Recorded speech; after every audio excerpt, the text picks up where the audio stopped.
नमस्कार, मैं गौरव अपने YouTube चैनल स्टडी विद गौरव में आपका स्वागत करता हूँ। आज हम बात करने जा रहे हैं फंडामेंटल ड्यूटीज के बारे में। मौलिक कर्तव्य। कर्तव्य क्या होते हैं, सबसे पहले ये समझना जरूरी है। तो कर्तव्य होता है कि किसी अधिकार के पूरक के तौर पे हमें जब अपनी तरफ से कुछ करना होता है, ठीक है। एक ऑब्लिगेशन होता है ना, ताली एक हाथ से नहीं बज सकती, दोनों हाथ से बजती है।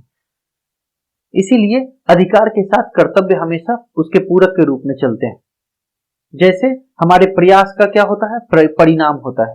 तो कोई भी हम काम करते हैं तो उसके अगेंस्ट एक जो उसका रिजल्ट होता है वो उसके साथ चलता है।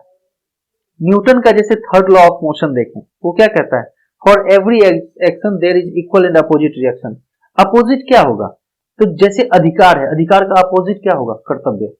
हमें अधिक कर्तव्य जब हम अपना करते हैं तभी हमें कुछ अधिकार प्राप्त होते हैं, ठीक है। तो इसीलिए सीक्वेंस देखेंगे तो क्या दिया हुआ है कॉन्स्टिट्यूशन में, अगर हम देखें तो सबसे पहले दिया गया है फंडामेंटल राइट, उसके बाद डीपीएसपी और उसके बाद दिया गया है फंडामेंटल ड्यूटीज। अब देखिए एक चीज, एक क्वेश्चन मन में अराइज हो सकता है कि जब फंडामेंटल राइट की बात किए तो यहीं पे पार्ट 3A करके फंडामेंटल ड्यूटीज क्यों नहीं ऐड किया गया, रेदर देन डीपीएसपी के बाद किया गया। तो फंडामेंटल राइट्स जो है वो क्या है, obligation of state against state है, ठीक है। Most of the rights are against state, तो ये स्टेट को रिस्ट्रिक्ट करता है, ठीक है। और डीपीएसपी क्या करता है, ये स्टेट को एम्पावर करता है, ठीक है। तो देखिए जैसे एक जगह जहां पे स्टेट को रोका जा रहा है कुछ एक्शन करने से, तो वहीं दूसरी तरफ उनको परमिट की जा रही है कि कुछ काम आप कर सकते हैं, ठीक है। तो वो क्या कर रहा है, ड्यूटीज को बता रहा है स्टेट की, स्टेट को का क्या काम है for the welfare of society. तो सिमिलरली जब स्टेट की बात करते हैं तो फंडामेंटल राइट में ही हम देखते हैं कि कुछ राइट्स ऐसे हैं जो कि इंडिविजुअल पे भी एप्लीकेबल है। तो जब हम स्टेट को एम्पावर कर लिए तो अब किसको एम्पावर करना है, अपने ड्यूटीज को परफॉर्म करने के लिए सिटीजन को। तो फंडामेंटल ड्यूटीज जो है वो एप्लीकेबल किस पे है, सिटीजन के लिए। कि स्टेट तो उनके राइट को प्रोटेक्ट कर रहा है, उसके बदले सिटीजन क्या कर रहे हैं, जो नागरिक हैं वो नागरिक क्या कर रहे हैं। तो हम देखते हैं कि ड्यूटी क्या होता है, ड्यूटी होता है हमारा मोरल और लीगल ऑब्लिगेशन। लीगल ऑब्लिगेशन क्या होता है, जहां लॉ से कुछ डिफाइन है कि हमें ये करना है, ये नहीं करेंगे तो हमें उसका पनिशमेंट मिलेगा, या ये नहीं करना है, ऑट टू बी और ऑट नॉट टू बी। अब उदाहरण के लिए हमें क्या है, हमें अपने अधिकार, मुझे अपनी जान बचाने का अधिकार है। अगर कोई मुझ पर आक्रमण करता है तो मैं अपने आप को बचाने के लिए उसको प्रोपोर्शनल एक्शन में रिवर्ट कर सकता हूं, हार्म पहुंचा सकता हूं। तो ये क्या होगा, ये हमारा लीगल ऑब्लिगेशन है कि अपने अपने रक्षा करना। लेकिन किसी पे हम पहले अगर अटैक करते हैं और उसको मार देते हैं तो उसके लिए मुझे सजा दी जाएगी। हत्या दोनों में हो रही है, एक प्राइवेट डिफेंस में हम अपने आप को बचाने के लिए कर रहे हैं और दूसरी जगह हम आगे से बढ़ के किसी की हत्या कर रहे हैं। तो एक चीज जो मुझे नहीं करनी थी, नहीं क्या करनी थी, कि हम किसी की हत्या नहीं कर सकते, ये लीगल ऑब्लिगेशन है। अगर हम करते हैं तो हमें पनिशमेंट दिया जाएगा। लेकिन दूसरी तरफ हमें अधिकार है अपनी सुरक्षा का, तो अपनी सुरक्षा के लिए अगर कोई आदमी कोई लीगल जो उसका रेस्ट्रिक्शन है उसको एम्पास करके, क्रॉस करके वो मुझ पे अटैक करता है तो हम अपनी रक्षा कर सकते हैं। तो ये ड्यूटी जो थे ओरिजिनल कॉन्स्टिट्यूशन में नहीं था, इसको 42nd कॉन्स्टिट्यूशनल अमेंडमेंट एक्ट 1976 में ऐड किया गया, ठीक है। और इसमें ओरिजिनली क्या थे, 10 ड्यूटी दिए गए थे जो हम अभी आगे देखेंगे। बाद में जब 86 कॉन्स्टिट्यूशनल अमेंडमेंट एक्ट 2002 के द्वारा क्या किया गया कि राइट टू एजुकेशन को फंडामेंटल राइट डिक्लेयर किया गया, तो इसी के साथ एक ड्यूटी आर्टिकल 51A के आर्टिकल के में, क्लॉज के में क्या किया गया, ऐड किया गया, जो कि कहता है कि कोई भी पर्सन, वेदर गार्जियन और एनी पर्सन, जिसकी ड्यूटी है तो वो क्या करेगा, अपने बच्चों को स्कूल जाने के लिए प्रेरित करेगा। उसका काम है कि उसको स्कूल जाने के लिए प्रेरित करे, पढ़ने के लिए प्रेरित करे, ठीक है। तो ये बाद में ऐड किया गया। अब फंडामेंटल ड्यूटी के सोर्सेस क्या हैं, तो जैसा कि हम देखते हैं कि जितने भी डेमोक्रेटिक स्टेट हैं, जरूरी नहीं है कि हर जगह फंडामेंटल ड्यूटीज दिए गए हैं, एक्सेप्ट जापान। जापान में फंडामेंटल ड्यूटीज ऑफ सिटीजन है, उसका duty of charter of duties वहां दिए गए हैं। बट जितने भी सोशलिस्ट स्टेट हैं, सोशलिस्ट स्टेट क्या होता है, जितने भी सोशलिस्ट स्टेट हैं, सोशलिस्ट स्टेट का समाजवादी राज्य जो हैं, तो वहां पे कुछ ड्यूटीज लोगों के डिफाइन किए गए हैं। जैसे यूएसएसआर में जो है, सोवियत यूनियन का जो कॉन्स्टिट्यूशन रहा है, उसमें कुछ ड्यूटीज दिया गया है, जैसे कि वो कॉन्स्टिट्यूशन और लॉ को ऑब्जर्व करेंगे, उसको फॉलो करेंगे। पब्लिक ड्यूटी जो दी गई है उसका ऑनेस्ट परफॉर्मेंस होगा, ऑनेस्ट परफॉर्मेंस की ईमानदारी से अपने जो पब्लिक लाइफ है, पब्लिक ड्यूटीज हैं जो आपको एम्पावर किया गया है, उसका परफॉर्मेंस करेंगे, उसका पालन करेंगे। ठीक है। दूसरा, समाजवादी सोसाइटी के जो नियम है, समाजवादी सोसाइटी के नियम क्या होते हैं कि मतलब रिसोर्सेज पे स्टेट का होता है equal protection, equal contribution, equal gain. तो उसके जो रूल्स हैं, उन रूल्स का रेस्पेक्ट करते हुए हम आगे बढ़ेंगे। ठीक है। फंडामेंटल ड्यूटी जो है उनको अगर देखा जाए तो एसेंशियली कहां से ली, इंडियन कंटेक्स्ट में जैसे हम उदाहरण के लिए देखें तो ओरिजिनल कॉन्स्टिट्यूशन में तो फंडामेंटल ड्यूटी था नहीं, तो कहां से आया? तो जैसे हमारे यहाँ क्या है, ट्रेडिशनल प्रैक्टिस में मिथोलॉजी है, रिलीजन है और प्रैक्टिस है। ट्रेडिशन कैसे है? ट्रेडिशन है कि पिता से संपत्ति पुत्र को पहले जाती थी, अब क्या है कि हर एक का नेक्स्ट जनरेशन में अपनी प्रॉपर्टी इनहेरिट करता है। ठीक है। तो इनहेरिट करता है तो वो उसका अधिकार है, उसको इनहेरिट करना है, लेकिन उसका कर्तव्य क्या है कि जो एजिंग पेरेंट है उनकी सेवा करना भी। दूसरी तरफ मिथोलॉजी, बहुत सारी कहानियां दी गई हैं कि जैसे, या फिर रिलीजन को ले लें, रिलीजन से ही मिथोलॉजी की कहानियां जनरेट होती हैं। ठीक है। अब उदाहरण के लिए हम देखें मिथोलॉजी में क्या है कि जब लवकुश ने राम से पूछा कि आपने अपनी पत्नी का परित्याग क्यों कर दिया, तो उन्होंने जवाब दिया कि एक राजा के लिए राजधर्म का पालन करना प्राइमेसी रखता है, बाद में फैमिली आती है। जिस दिन से राजा पब्लिक लाइफ में आता है उसकी पर्सनल लाइफ क्या होती है, उसके ऊपर पब्लिक लाइफ प्रिवेल करेगा। सिमिलरली अगर आज के डेट में हम सिविल सर्विसेज में देखें, अगर कोई आदमी अपनी फैमिली को ज्यादा टाइम देता है और पब्लिक ड्यूटीज को नहीं करेगा, तो सोचिए क्या आप वैसे राजा को एक्सेप्ट करेंगे या फिर वैसे जो सिविल सर्वेंट है उनको एक्सेप्ट करेंगे? नहीं करेंगे। तो ये ड्यूटी है। तो मिथोलॉजी हमें सिखाती है कि कैसे मतलब ब्रदरहुड, भाईचारा कैसे परफॉर्म किया रामायण में, कि भरत और राम के बीच का जो संवाद है वो बहुत ही अच्छा है, एक मतलब ड्यूटी को बताता है कि एक दूसरे के प्रति ब्रदरहुड। तो फंडामेंटल ड्यूटीज में भी देखेंगे कि यूनिवर्सल ब्रदरहुड का जो कॉन्सेप्ट है उसको इंपोज किया गया है, और जो चीजें प्रैक्टिस में चली आ रही हैं, तो जो हम यहां से सीखते हैं उन्हीं को प्रैक्टिस करेंगे, और प्रैक्टिस करेंगे तो अमल में लाएंगे।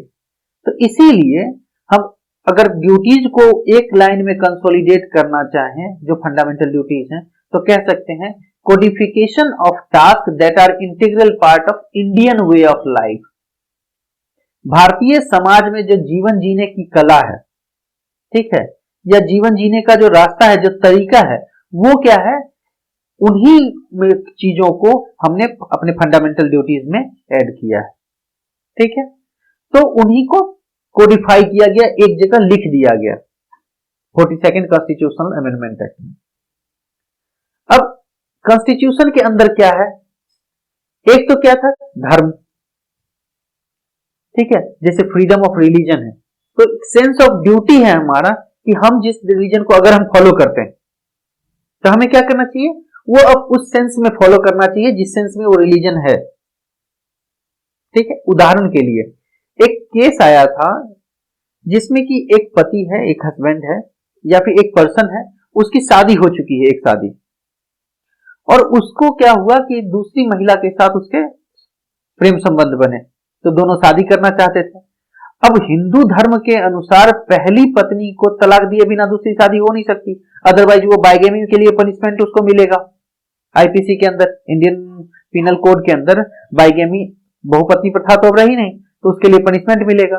तो उस आदमी ने क्या किया कि रिलीजन अपना चेंज कर लिया, और चेंज करके क्या किया कि मुस्लिम में कन्वर्ट हो गया, और मुस्लिम में कन्वर्ट होने के बाद उसने दूसरी शादी मुस्लिम तरीके से कर ली। अब हम धर्मा की बात कर रहे हैं, ठीक है, तो रिलीजन को फॉलो तो किया नहीं उसने।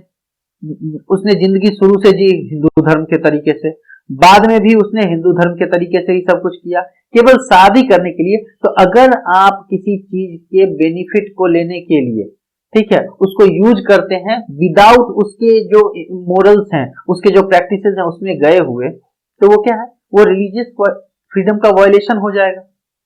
सिमिलरली धर्मा क्या कहता है, जो इंडियन नोशन क्या था, सर्वधर्म संभाव।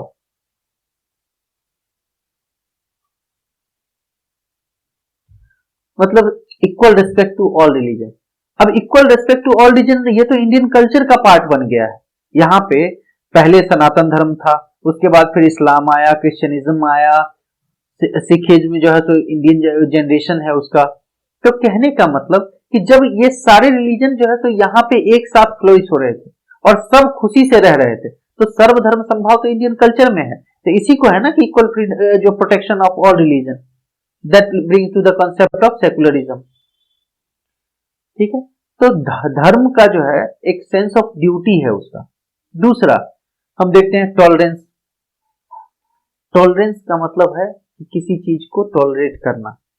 टॉलरेट करने का मतलब बियर करना उसको विदाउट रिवर्ट किए हुए। अब उदाहरण इसका टॉलरेंस का, इंडिया अभी बहुत सारा इशू रहा कि इंटॉलरेंट सोसाइटी हो रहा है, लोग जो है सो मतलब किसी के फूड हैबिट को लेकर के लिंचिंग कर दे रहे हैं। तो इंडियन कंटेक्स्ट में अगर देखा जाए तो इस्लामिक रूल के टाइम पे, ठीक है, कबीर दास कहते हैं कि काकर पाथर जोड़ के मस्जिद लिया बनाए, ताचड़ी मुल्ला बाग दे क्या बहरा हुआ खुदाए। तो क्या उनको जो है तो अगर इस्लामिक रूल होता प्योरली, तो ब्लास्फेमी जो है तो रिलीजियस प्रैक्टिसेस को क्रिटिसाइज करने के लिए उनको तो फांसी दे दी जानी चाहिए थी। लेकिन इंडियन सोसाइटी क्या है कि भगवान को भी अपने आसपास एक्सेप्ट करता है, तो भगवान के भी क्रिटिसिज्म होते हैं।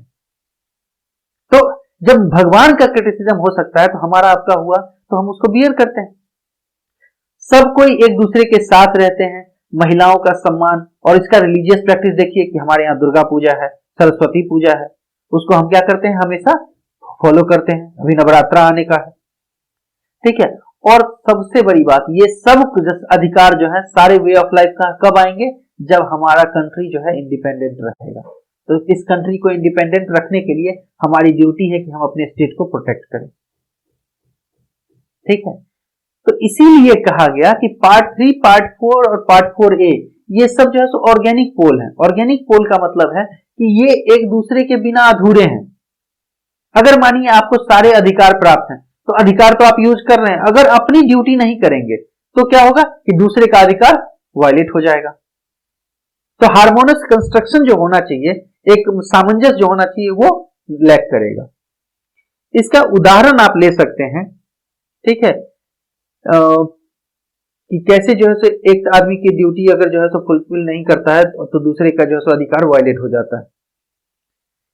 एक फिलोसोफर रहे, वेस्टर्न फिलोसोफर, उनसे एक उनके स्टूडेंट ने पूछा कि सर जस्टिस क्या है, न्याय क्या है।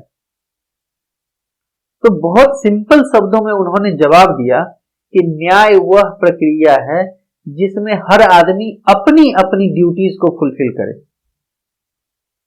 अब कैसे, देखिए, कहेंगे कि ड्यूटी से न्याय का क्या लेना देना। तो हर आदमी अगर अपनी अपनी ड्यूटी को फुलफिल करेगा तो किसी की राइट वायलेट ही नहीं होंगे, और जब राइट्स वायलेट नहीं होंगे तो ऑटोमेटिकली जस्टिस प्रिवेल करेगा, क्योंकि जस्टिस का पर्पस क्या है कि सबको इक्वल प्रोटेक्शन देना। तो जब तक गलती नहीं होगी तब तक सजा नहीं हो सकता। तो इस तरह से ये तीनों जो हैं एक दूसरे के बिना अधूरे हैं। और फंडामेंटल राइट जो है वो क्या है हमारे लिए, सोर्स ऑफ इंस्पिरेशन है, एक प्रेरणा का स्रोत है, जो क्या बताता है कि हम राष्ट्र निर्माण के लिए केवल मुख्य दर्शक नहीं है। अब एक चीज बताइए, सरकार बहुत काम करे, सरकार ने सारी पॉलिसी बना दी, सरकार ने किसान क्रेडिट कार्ड के थ्रू किसानों को लोन लेने की छूट दे दी। अब किसान को छूट मिली है किस चीज के लिए, कि वो लोन लेकर के खेती करेंगे, क्रेडिट कार्ड से एडवांस पेमेंट लेकर के खेती करेंगे। लोग क्या कर रहे हैं कि वो खेती करने के बजाय उस लोन को लेकर के और इंटरेस्ट पे जो है गांव में दूसरे को दे रहे हैं और उनसे मोटा जो है इंटरेस्ट वसूल कर रहे हैं।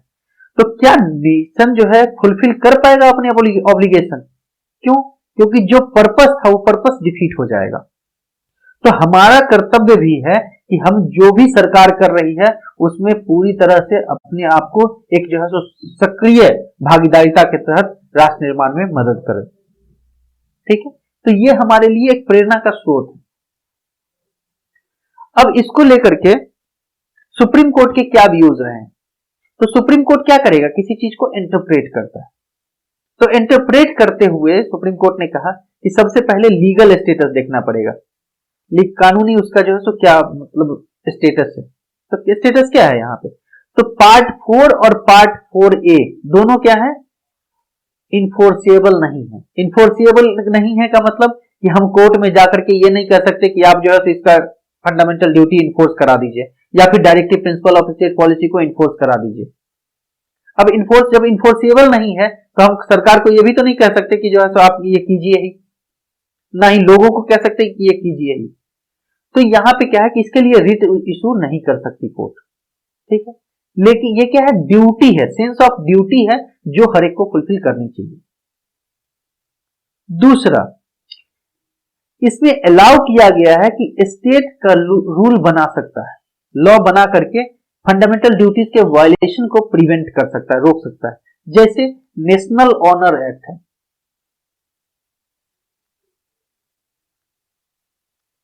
अब नेशनल ऑनर एक्ट से क्या होगा कि जो नेशनल इंपॉर्टेंस के सिंबल है, जैसे नेशनल एंथम है, नेशनल फ्लैग है, कॉन्स्टिट्यूशन है, तो नेशनल ऑनर एक्ट कहता है कि अगर कोई इन चीजों का डिसरेस्पेक्ट करता है तो वो सब्जेक्ट टू पनिशमेंट होगा, उसको पनिश किया जा सकता है। ठीक है, तो ये दूसरा इसका लीगल स्टेटस है। और तीसरा क्या है कि जब आप लाइनिंग देखेंगे तो ये क्या स्टार्ट होता है कि एवरी सिटीजन सेल। तो ये क्या है कि केवल सिटीजन पे एप्लीकेबल है, अर्थात जो एनिमी ये एलियन जो होंगे, इधर एनिमी और इधर फ्रेंड, ये उनके लिए नहीं है, ये केवल सिटीजन्स के लिए एप्लीकेबल। तो this is the legal status of fundamental duties. अब ड्यूटीज जो है वो दो पार्ट में हम बांट सकते हैं। एक है मोरल ड्यूटी और एक है सिविक ड्यूटी। नैतिक जो है सो हमारे क्या कर्तव्य हैं, और दूसरा बतौर नागरिक कर्तव्य क्या है। नागरिक कर्तव्य क्या होता है? हम जिस समाज में रहते हैं उस समाज के लिए, ठीक है, समाज के सर्वांगीण विकास के लिए कैसे कार्य कर सकते हैं। और नैतिक है कि समाज में हम एक दूसरे के परस्पर संबंधों को विकसित करने के लिए क्या कर सकते हैं। तो these are certain rights, CFGHEJ ये मोरल राइट्स हैं, एंड DIK ये सिविक राइट्स हैं। अब डिटेल में एक एक को हम देखेंगे आगे। कुछ राइट्स को लेकर के कुछ सेवरल केसेस में सुप्रीम कोर्ट ने अपने कुछ वर्डिक्ट दिए और उस राइट को क्या किया कि एनफोर्स करने का काम किया। जैसे MC मेहता केस, ये इन्वायरमेंटलिस्ट थे और इनके कई सारे केसेस हैं जिसके थ्रू उन्होंने इन्वायरमेंटल प्रोटेक्शन के लिए फोर्स किया और कई सारे नॉर्म्स भी आए। तो इन्होंने जब कोर्ट में कहा तो MC मेहता केस में सुप्रीम कोर्ट ने गाइडलाइंस जारी की कि कोई भी एजुकेशनल इंस्टीट्यूशन जो 10th क्लास तक है उसमें इन्वायरमेंट का एक सब्जेक्ट होना जरूरी है। ठीक है, 10th क्लास तक।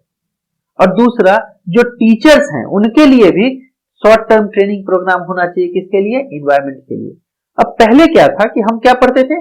मोरल साइंस पढ़ते थे, इन्वायरमेंटल साइंस हमारे सब सिलेबस का हिस्सा नहीं होता था। बट उसके बाद से स्पेसिफिकली इन्वायरमेंटल साइंस आज के डेट में हमारे सिलेबस का हिस्सा है। ठीक है, दूसरा है YS मिश्रा केस 1997। तो इस केस में क्या हुआ कि इस केस में सुप्रीम कोर्ट ने कहा कि जब कभी भी जैसे जो भी ब्यूरोक्रेट है या फिर कोई भी गवर्नमेंट ऑफिशियल है तो उनका प्रमोशन होने के लिए दो चीजें तैयार की जाती हैं। एक एनुअल कॉन्फिडेंशियल रिपोर्ट जिसको ACR कहते हैं, और दूसरा है एनुअल परफॉर्मेंस रिपोर्ट APR। तो ये दोनों जो है तैयार किया जाता है और उसके बेसिस पे उनको कहां प्रमोशन होना चाहिए, क्या इंक्रीमेंट होना चाहिए, क्या लेवल होना चाहिए, डिसाइड होता है।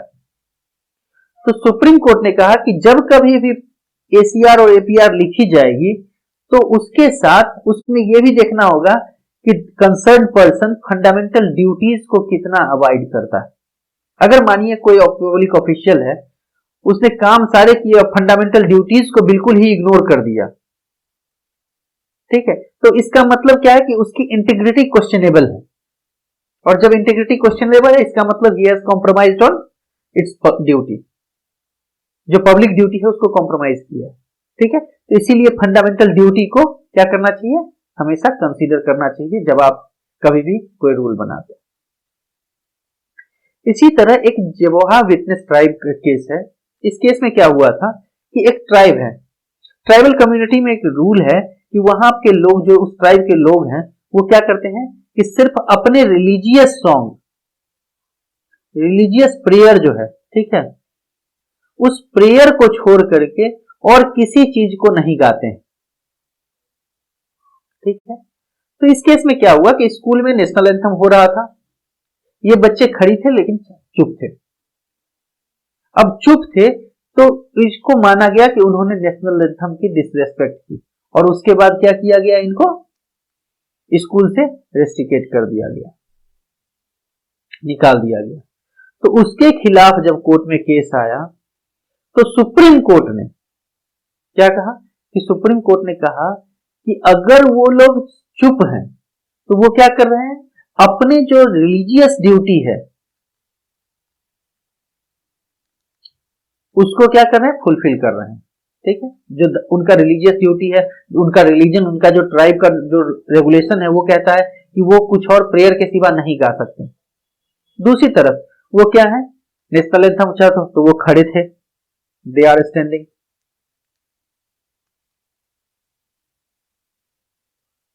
ठीक है।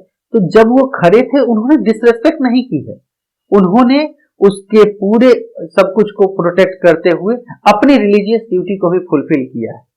तो इसलिए कोर्ट ने उनको रीइंस्टेट करने का ऑर्डर दिया और उनके जो राइट था, right not to sing anything except religious prayer, उसको प्रोटेक्ट किया।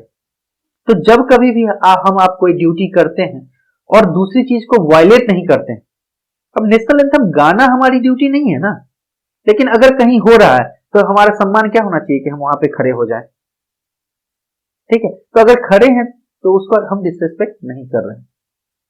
इसी तरह एक केस और भी आया था न्यूज में कि उसमें क्या हुआ कि एक व्यक्ति जो कि विकलांग थे, दिव्यांग थे, तो वो व्हील चेयर पे थे, और व्हील चेयर पे उन्होंने क्या किया कि जब नेशनल एंथम स्टार्ट हुआ तो he has raised his hand, और जैसे हम लोग भगवान के लिए करते हैं कि प्रणाम कर लेते हैं, तो उन्होंने हाथ ऐसे करके और उसके बाद पूरा नेशनल एंथम गाया। तो चूंकि वो खड़े नहीं हुए तो उसके लिए क्या हुआ कि लोगों ने पीट दिया। कोर्ट ने इस पे कमेंट दिया कि हाथ खड़ा करके उसने उसके रिस्पेक्ट को शो किया कि हम नेशनल एंथम का रिस्पेक्ट करते हैं, वो उसके जो इंटरनल फीलिंग है that is avoid by the respect to the national anthem. अब जो व्यक्ति खड़ा हो ही नहीं सकता वो कैसे खड़ा हो सकता था, ठीक है। तो वहां पे क्या है कि हमें अपना रिस्पेक्ट शो करना है, ठीक है, ना कि उसके लिए आप जो है तो किसी दूसरे की ड्यूटी को जो है कि दूसरे के अधिकार का हनन कर दें, ठीक है। तो ये थे कुछ केसेस जिसके थ्रू की कोर्ट ने फंडामेंटल ड्यूटी को इन्फोर्स करने की कोशिश की। नाउ कम टू जो हमने राइट्स की बात की है, वो राइट्स हैं क्या, टोटल 11 राइट्स हैं। ये देखिए, ये जो दिया गया है ये एक्चुअली ABC करके दिया गया है, ठीक है, यहां पे नंबरिंग में है जो कि गलत है, HIJNK, ये K 86 कॉन्स्टिट्यूशनल अमेंडमेंट एक्ट के थ्रू लास्ट में ऐड किया गया।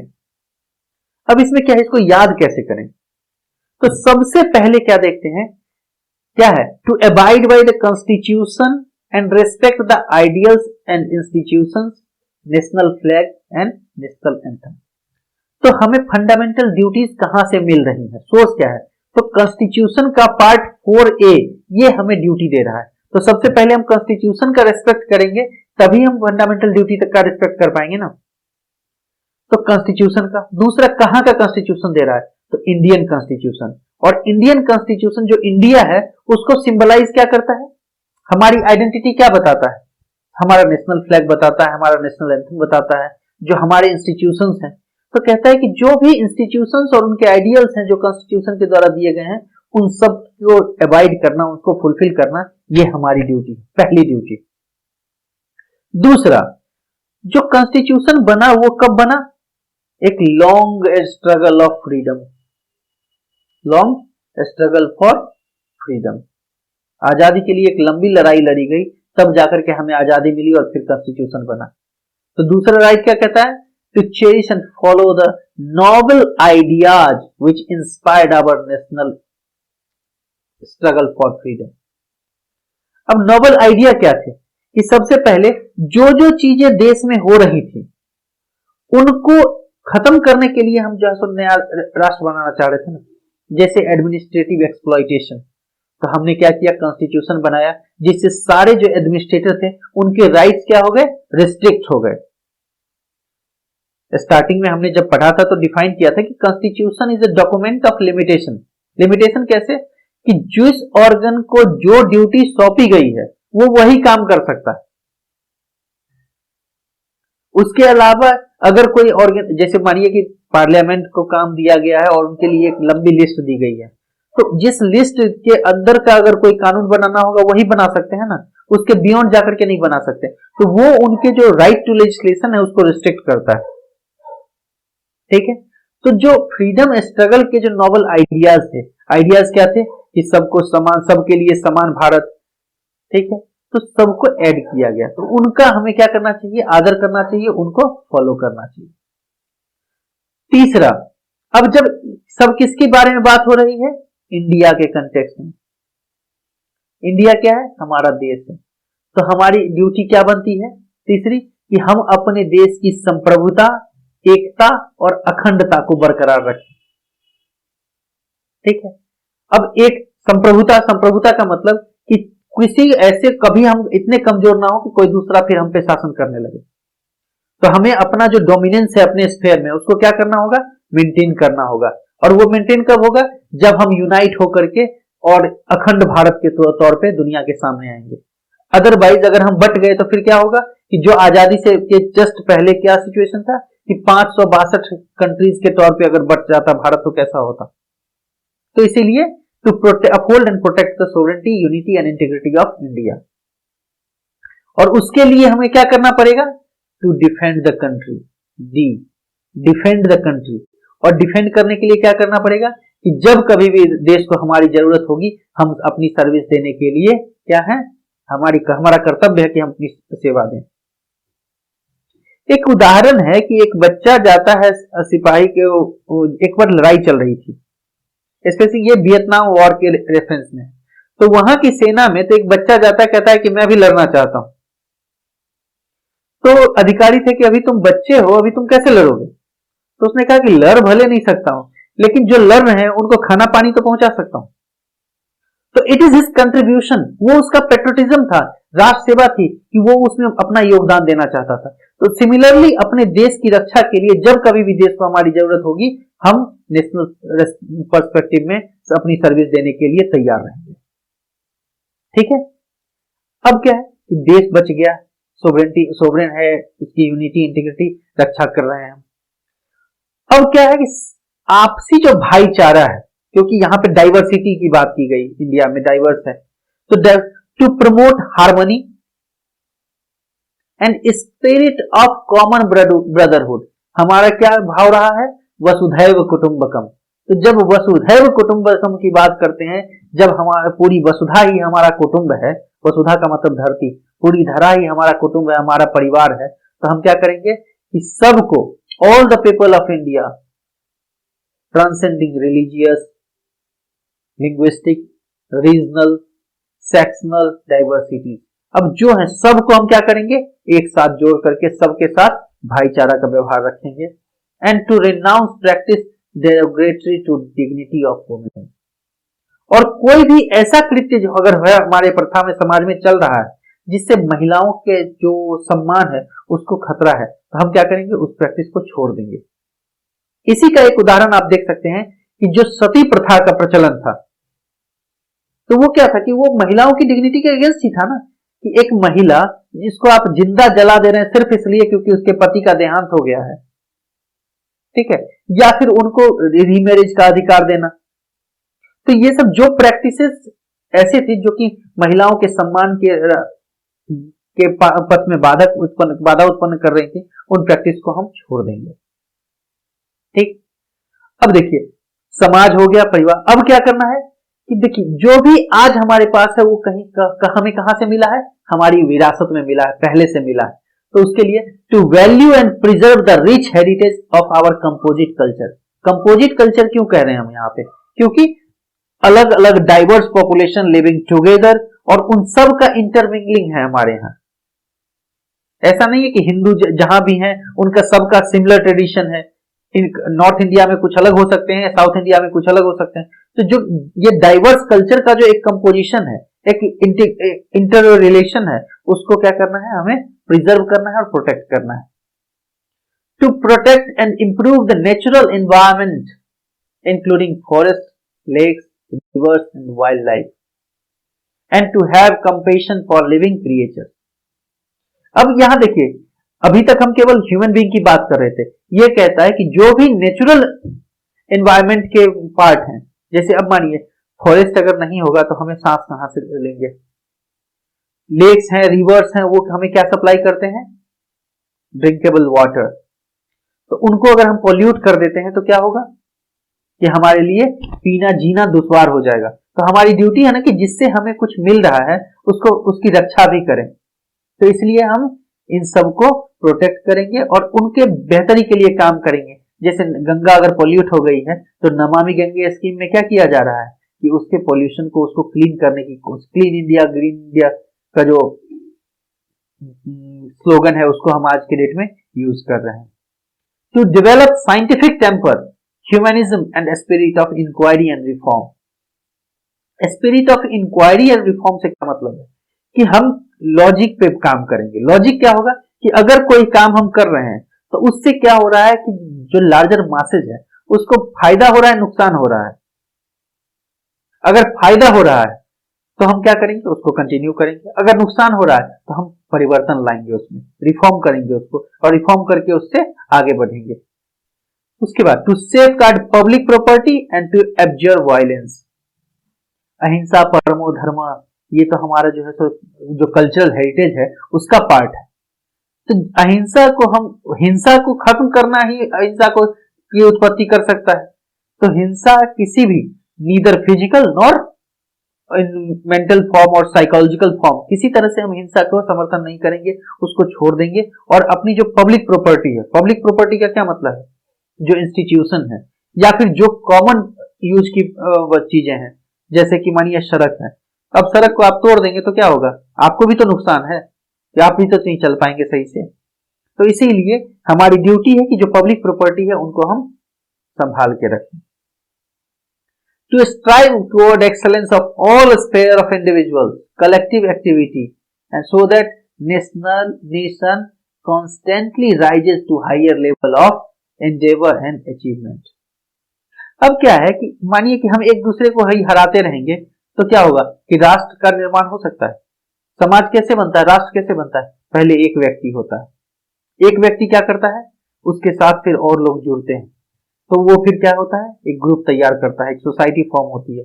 वो सोसाइटी कंबाइंड पॉलिटिकली जब आती है तो वो एक स्टेट फॉर्म करती है, और कल्चरली जब एक साथ आती है तो एक नेशन का फॉर्म करती है। तो हम इस तरह से काम करेंगे कलेक्टिवली, ताकि जो राष्ट्र का जो एक से बढ़ के एक जो भी डेवलपमेंटल एक्टिविटीज हैं सबको हम क्या कर सके, फ्लोरिश कर सकें। और लास्ट जो है 86 अमेंडमेंट में राइट टू एजुकेशन जब ऐड किया गया तो राइट टू एजुकेशन के साथ क्या दिया गया, एक ड्यूटी ऐड की गई। ड्यूटी क्या है, हु इज ए पेरेंट और गार्जियन, आप या तो पेरेंट हैं या गार्जियन हैं अगर किसी के, to provide opportunity for education to his child और as the case may be ward between the age of 6 and 14 years। अगर आप गार्जियन हैं, ठीक है, या फिर आप पेरेंट हैं, तो ये आपकी ड्यूटी है कि अपने बच्चों को उचित शिक्षा के लिए सुविधा प्रदान करें, उनको मौका दें। ठीक है, किस बच्चे की बात कर रहा है, 6 to 14 ईयर ऑफ एज, 6 साल से 14 साल के बीच के बच्चे को। ताकि देखिए जब बच्चे में उस समय में अगर क्या कहते हैं, जो एक घड़ा होता है, तो घड़ा जब कच्चा होता है उसको किसी भी शेप में ढाला जा सकता है। बाद में क्या होता है, जब पका दिया जाता है अब उस पर ठोकर लगेगी तो वो टूट जाएगा। सिमिलरली क्या कहा जाता है कि बच्चे को इस समय में अगर पढ़ाई की तरफ ले जाते हैं आप, तो वो क्या करेगा, एक्सेल होगा, वो कंट्रीब्यूट कर सकता है आगे चल करके समाज निर्माण में, राष्ट्र निर्माण में। लेकिन अगर उस समय नहीं पढ़ा तो बाद में क्या होगा कि बाद में वो कुछ पढ़े भी, लेकिन जो उसका कंट्रीब्यूशन होगा वो क्या हो जाएगा, लिमिटेड हो जाएगा, जो काम सीखेगा वही करता रहेगा। तो इसीलिए ये अपॉर्चुनिटी है कि जब सबको शिक्षा का अधिकार मिला है तो गार्जियन भी को भी की ड्यूटी बनती है कि वो सारे अपने बच्चों को स्कूल पढ़ने के लिए भेजें। ठीक है, अब फंडामेंटल ड्यूटीज के जब सारी चीजें हो गई तो क्या आता है लास्ट में, क्रिटिसिज्म। क्योंकि कोई भी चीज बिना आलोचना के नहीं हो सकती, क्योंकि हमेशा जब कुछ नया आता है तो उसके कुछ ना कुछ आलोचनाएं होती है, कुछ चीजें रह जाती हैं जिसको लेकर के लोग बात करते हैं। तो पहला है वेग वर्डिंग। वेग वर्डिंग का मतलब जैसे composite culture, scientific temper, noble ideas. अब इस तरह के वर्ड क्या है, ड्यूटीज क्या होनी चाहिए, ड्यूटीज किसके लिए, सिटीजन के लिए। अब इंडियन कंटेक्स्ट में अगर बात करें तो यहां पे लिटरेसी रेट कम है, तकरीबन 75% आज के डेट में हम बढ़ के पहुंचे हैं। दूसरी बात कि जो लिटरेट हैं उनके लिए भी जो डिफिकल्ट टर्मिनोलॉजी है उसको समझना क्या होगा, मुश्किल होगा। तो क्या होना चाहिए कि इतनी आसान भाषा में चीजें लिखी होनी चाहिए ताकि एक आम व्यक्ति भी समझ सके और उसको फॉलो कर सके। दूसरा कि most of them are not enforceable. अब जैसे कि मानिए नेशनल एंथम है और नेशनल फ्लैग है, उसके रिस्पेक्ट के लिए तो एक्ट आ गया, लेकिन बाकी जो है उनको इन्फोर्स करने के लिए कोई लीगल इन्फोर्समेंट एक्ट तो पार्लियामेंट ने नहीं बनाया। तो वो क्या है कि जब इन्फोर्सेबल नहीं होंगे तो पहले क्या होता है कोई भी चीज कि लोग डर से शुरू करते हैं, बाद में वो आदत बन जाती है। सिमिलरली जो राइट्स हैं अगर वो ऑब्लिगेशन की तरह होते तो क्या होता कि लोग उसको फॉलो, डर के मारे फॉलो करना शुरू करते और बाद में वो कंटिन्यूअसली प्रैक्टिस में आ जाता तो वो हैबिट बन जाती। तो यहां पे क्या है कि लोग चूंकि इन्फोर्सेबल नहीं है तो लोग उसको प्रैक्टिस नहीं करेंगे। तीसरा, अगर स्टेट कंपल्सन नहीं भी हो तो भी तो सिटीजन जो है तो अपनी ड्यूटीज तो फुलफिल करते हैं। एक लार्जर चंक जो ड्यूटीज है, जैसे ड्यूटी है कॉन्स्टिट्यूशन को, तो आपको जब कभी भी कोई दिक्कत होती है तो आप सीधा जाते हैं कि नहीं सुप्रीम कोर्ट के पास फंडामेंटल राइट के वायलेशन के लिए, या फिर जो इंस्टीट्यूशन है उनको रेस्पेक्ट करते हैं, आप इलेक्शन कमीशन को रेस्पेक्ट करते हैं, तभी तो जब आप वोट करते हैं तो उसके बाद जो सरकार चुन के आती है आप उसको रेस्पेक्ट करते हैं, क्योंकि आपको लगता है कि आपने जो चुना है वही है, वो इंस्टीट्यूशन ने ईमानदारी से काम किया। तो हम तो ड्यूटी जैसे ही कर रहे थे, तो कंपल्सन स्टेट का जरूरी नहीं है। ये दोनों ही स्टेटमेंट एक दूसरे केस में कंट्राडिक्टरी हो जाते हैं। बट स्टेट कंपल्सन, स्टेट क्या कर रहा है कि यहां पे बस वो लिस्ट डाउन कर दे रहा है कि ठीक है ड्यूटीज हैं, आप फुलफिल भी करते हैं, हम बस बता रहे हैं कि ये ड्यूटीज हैं, इनको आपको फुलफिल करना चाहिए। ठीक है, जो नेक्स्ट क्रिटिसिज्म था वो था national commission for review of working of Indian constitution, जो 2000 में अटल जी की सरकार थी उन्होंने बनाई थी कि कॉन्स्टिट्यूशन की वर्किंग को रिव्यू करने के लिए कि ये सही से काम कर रहा है या नहीं, या फिर सजेस्ट करने के लिए क्या चेंजेस इसमें किए जा सकते हैं।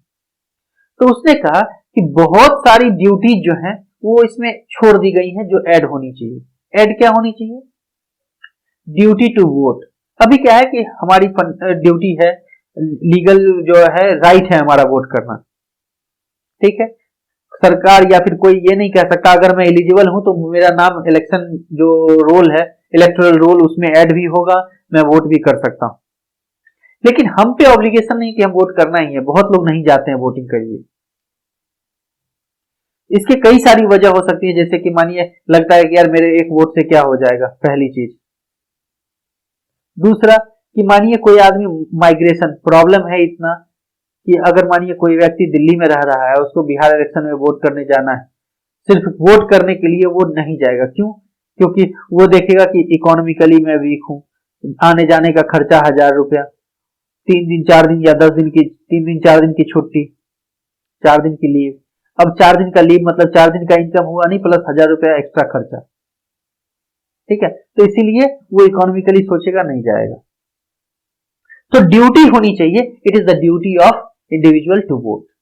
दूसरा, ड्यूटी टू पे टैक्स, ये भी एक ऑब्लिगेशन होना चाहिए कि हम, हमारे जो है तो कर्तव्य है सड़क खराब होती है तो हम बोलते हैं ना कि जो है तो सड़क खराब है, इसमें जो है तो सरकार सड़क नहीं बना रही है, लेकिन हम टैक्स नहीं देंगे तो सरकार सड़क कहाँ से बनाएगी?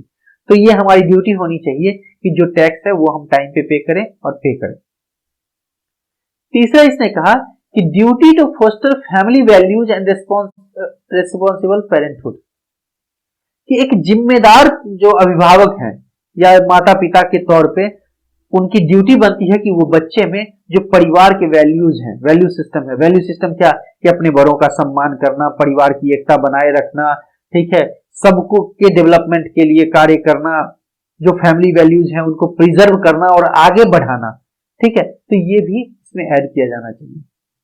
और तीसरा और लास्ट जो इसने कहा, उसने कहा कि ड्यूटी ऑफ इंडस्ट्रीज और इंडस्ट्रियल ऑर्गेनाइजेशन।